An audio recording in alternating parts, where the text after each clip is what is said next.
Hi, ഇന്ന് ഞാൻ വന്നിട്ടുള്ളത് ഹോം മെയ്ഡ് ഗീയുടെ റെസിപ്പി ആയിട്ടാണ്. ഈ ഒരു നെയ്യ് വളരെ ഈസി ആയിട്ട് ഒരു 7 മിനിറ്റ് കൊണ്ട് നമുക്ക് ചെയ്തെടുക്കാൻ പറ്റും.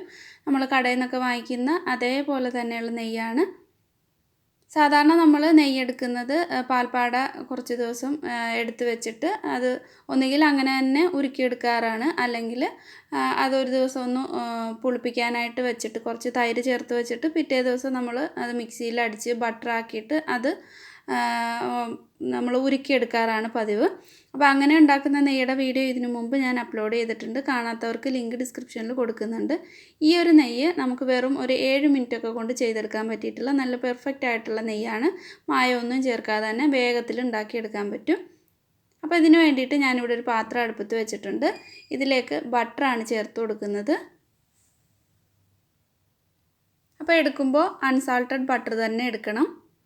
അപ്പോൾ ഞാൻ എടുത്തിട്ടുള്ളത് വെജിറ്റബിൾ ബട്ടറാണ്, അല്ലാതെ നമ്മൾ കേക്കിലേക്കൊക്കെ ഉപയോഗിക്കാൻ വേണ്ടിയിട്ട് വാങ്ങിക്കുന്ന അൺസാൾട്ടഡ് ആയിട്ടുള്ള അല്ലാതുള്ള ബട്ടറായാലും മതി, നമ്മുടെ പശുവിൻ പാലിൽ നിന്നും കിട്ടുന്ന ബട്ടറായാലും മതി. അപ്പോൾ എനിക്കിത് ഈ ഒരു വെജിറ്റബിൾ ബട്ടർ കിട്ടിയതുകൊണ്ട് ഞാനത് എടുത്തതേ ഉള്ളൂ. ഏത് ബട്ടറായാലും കുഴപ്പമില്ല. ഞാനിപ്പോൾ ഒരു 450-500 ഗ്രാം അടുത്ത് ഇട്ട് കൊടുക്കുന്നുണ്ട്. ഇപ്പോൾ ഇത് ഹൈ ഫ്ലെയിമിലാണ് വെച്ചിട്ടുള്ളത്. ഈ ബട്ടറൊക്കെ ഒന്ന് മെൽറ്റ് ആയി കഴിയുമ്പോൾ ഇത് മീഡിയം ഫ്ലെയിമിലേക്ക് ആക്കി കൊടുക്കണം. എപ്പോഴും നമ്മൾ പുറത്തുനിന്ന് നെയ്യ് വാങ്ങി യൂസ് ചെയ്യുന്നതിലും നല്ലത് വീട്ടിൽ തന്നെ ഉണ്ടാക്കിയെടുക്കുന്ന നെയ്യാണ്. കുട്ടികൾക്കൊക്കെ നമ്മൾ പലഹാരങ്ങളിലേക്കൊക്കെ ചേർക്കാനായാലും പഴമൊക്കെ നമ്മൾ ഫ്രൈ ആക്കി കൊടുക്കുമ്പോഴായാലും നെയ്യ് നമ്മൾ വീട്ടിലുണ്ടാക്കുന്ന നെയ്യിൽ തന്നെ ചെയ്ത് കൊടുക്കുന്നതാണ് നല്ലത്. ഈ ബട്ടറിൽ ചെയ്യുന്ന നെയ്യെക്കാട്ടിലും ഒന്നുകൂടെ നല്ലത് നമ്മൾ വീട്ടിൽ തന്നെ പാൽപ്പാട ശേഖരിച്ച് വെച്ചിട്ട് ചെയ്യുന്ന നെയ്യാണ്. അപ്പോൾ ഇപ്പോൾ എനിക്കിവിടെ പാൽപ്പാട എടുക്കാനായിട്ട് കിട്ടാത്തത് കൊണ്ട് ഞാൻ ഇങ്ങനെ ചെയ്യുന്നത്. ഈ ബട്ടറൊക്കെ നന്നായിട്ട് ഒന്ന് തിളച്ച് ബട്ടറെല്ലാം മെൽറ്റായി കുറച്ച് കഴിയുമ്പോൾ ഇതിലേക്ക് 1 ടേബിൾ സ്പൂൺ തൈര് ചേർത്ത് കൊടുക്കുന്നുണ്ട്. തൈര് ചേർത്ത് കൊടുത്തില്ലെങ്കിലും നമുക്ക് നെയ്യ് ഉണ്ടാക്കിയെടുക്കാൻ പറ്റും. തൈര് ചേർക്കുന്നത് ഒരു ചെറിയൊരു ടേസ്റ്റിന് വേണ്ടിയിട്ട് മാത്രമാണ്. കാര്യം നമ്മൾ സാധാരണ നെയ്യ് ഉണ്ടാക്കുന്ന പാൽപ്പാടയൊക്കെ എടുത്ത് വെച്ച് ഒന്ന് ചെറിയൊരു പുളിയൊക്കെ അതിനകത്തുണ്ടാവും. ആ ഒരു ചെറിയൊരു പുളിക്ക് വേണ്ടിയിട്ട് മാത്രമാണ് ഇതിലേക്ക് തൈര് ചേർക്കുന്നത്.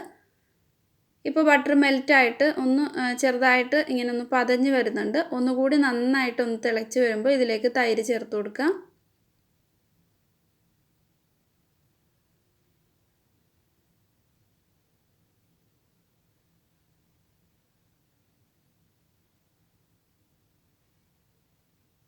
ഇപ്പോൾ നിങ്ങൾക്കിത് കാണുമ്പോൾ മനസ്സിലാവും നന്നായിട്ട് തന്നെ തിളച്ചിട്ടുണ്ട്. ഇനി ഇതിലേക്ക് 1 ടേബിൾ സ്പൂൺ തൈരാണ് ചേർത്ത് കൊടുക്കുന്നത്. അപ്പോൾ തൈര് എടുക്കുമ്പോൾ ഒരുപാടങ്ങ് പുളിയുള്ള തൈര് എടുക്കരുത്. പുളി കുറഞ്ഞിട്ടുള്ള തൈര് 1 ടേബിൾ സ്പൂൺ ചേർത്ത് കൊടുക്കുക. എന്നിട്ട് ഇത് നന്നായിട്ട് മിക്സ് ചെയ്ത് കൊടുക്കുക. ഒരു മീഡിയം ഫ്ലെയിമിൽ വെച്ചിട്ട് വേണം ഇങ്ങനെ ചെയ്തെടുക്കാനായിട്ട്. തൈര് ചേർത്തിട്ട് ഒരു 1-2 മിനിറ്റ് ആയിട്ടുണ്ട്. ഇതിൽ നിന്നും നെയ്യൊക്കെ ഇങ്ങനെ തെളിഞ്ഞ് വരാൻ തുടങ്ങിയിട്ടുണ്ട്. ഇനി നമ്മൾ ആ ചേർത്തിട്ടുള്ള തൈരൊക്കെ ഒന്ന് ബ്രൗൺ കളറായി വരണം. അതായത് ഇതിനകത്തുള്ള കരടുകളൊക്കെ ഒന്ന് ലൈറ്റ് ബ്രൗൺ കളറായി വരുന്നത് വരെ ഇത് തിളപ്പിച്ചെടുക്കണം. ഇടയ്ക്ക് ഒന്ന് ഇളക്കി കൊടുത്താൽ മതി. നെയ്യൊക്കെ നന്നായിട്ട് തന്നെ തെളിഞ്ഞ് വന്നിട്ടുണ്ട്. ഞാൻ ഫ്ലെയിം ഒന്ന് ലോ ആക്കി വെച്ചിട്ടുണ്ട്. അത് നെയ്യ് ഒന്ന് കാണാൻ വേണ്ടിയിട്ട് മാത്രമാണ്.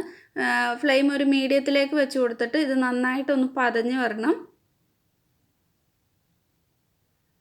ഇപ്പോൾ നന്നായിട്ടിത് പതഞ്ഞ് വരുന്നുണ്ട്. ഇതിലേക്ക് ഒരു 2 കറിവേപ്പിലയുടെ ഇല ഇട്ട് കൊടുത്തിട്ടുണ്ട്.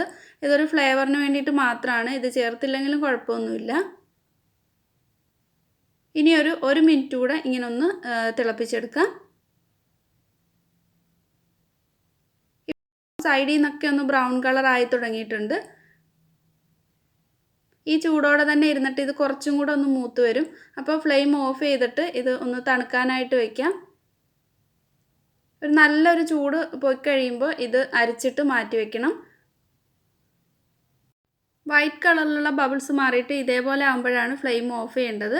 ഇതിപ്പോൾ കുറച്ച് ചൂട് പോയിട്ടുള്ളതാണ്. ഇതിനി ഒരു അരിപ്പയിലൂടെ അരിച്ച് മാറ്റി വയ്ക്കാം.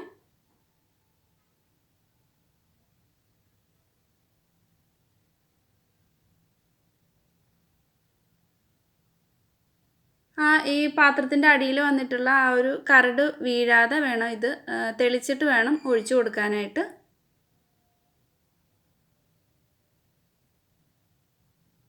നമ്മൾ നെയ്യ് ഉണ്ടാക്കിയിട്ടുള്ള ആ പാത്രത്തിലേക്ക് ഇത്ര മാത്രമേ കരട് വന്നിട്ടുള്ളൂ. അതുപോലെ ഈ പാത്രം കാണുമ്പോൾ നിങ്ങൾക്ക് മനസ്സിലാവും ഒരു ബ്രൗൺ കളർ ആയിട്ടുണ്ട്, എന്നാൽ ഒരുപാട് കരിഞ്ഞു പോയിട്ടില്ല. ഇങ്ങനെ എടുത്താൽ മാത്രമേ കറക്റ്റായിട്ട് നെയ്യ് കിട്ടൂ.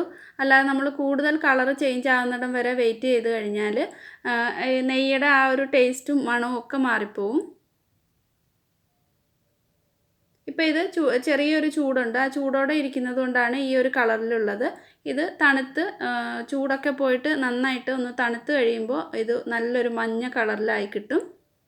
അപ്പോൾ ഇത് ഞാൻ രാത്രിയിലാണ് ഉണ്ടാക്കിയിട്ടുള്ളത്. ഇനി നാളെ രാവിലെ ആകുമ്പോൾ ഇത് നന്നായിട്ട് സെറ്റായിട്ടുണ്ടാവും.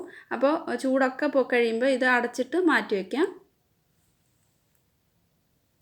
വെറും 7-8 മിനിറ്റിനകം വെച്ച് നമുക്ക് ഈ ഒരു നെയ്യ് ചെയ്തെടുക്കാൻ പറ്റും. അപ്പോൾ മായമൊന്നും ചേർക്കാതെ നമുക്ക് വീട്ടിൽ തന്നെ ഉണ്ടാക്കിയെടുക്കാൻ പറ്റിയിട്ടുള്ള നെയ്യാണിത്. പിറ്റേ ദിവസം രാവിലെയാണ് ഞാൻ ഈ നെയ്യ് ഓപ്പൺ ആക്കുന്നത്. നന്നായിട്ട് തന്നെ സെറ്റായിട്ടുണ്ട്. നമ്മളൊട്ടും കളറോ മഞ്ഞൾപ്പൊടിയോ ഒന്നും ചേർത്തിട്ടില്ല. നല്ല യെല്ലോ കളറിൽ വന്നിട്ടുണ്ട്.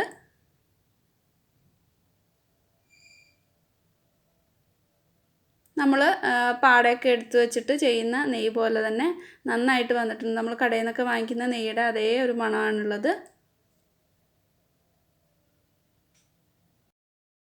അപ്പോൾ ഇതേപോലെ തന്നെ നെയ്യ് നിങ്ങളൊന്ന് ട്രൈ ചെയ്ത് നോക്കുക. എന്തായാലും നല്ല പെർഫെക്റ്റ് ആയിട്ട് തന്നെ കിട്ടും.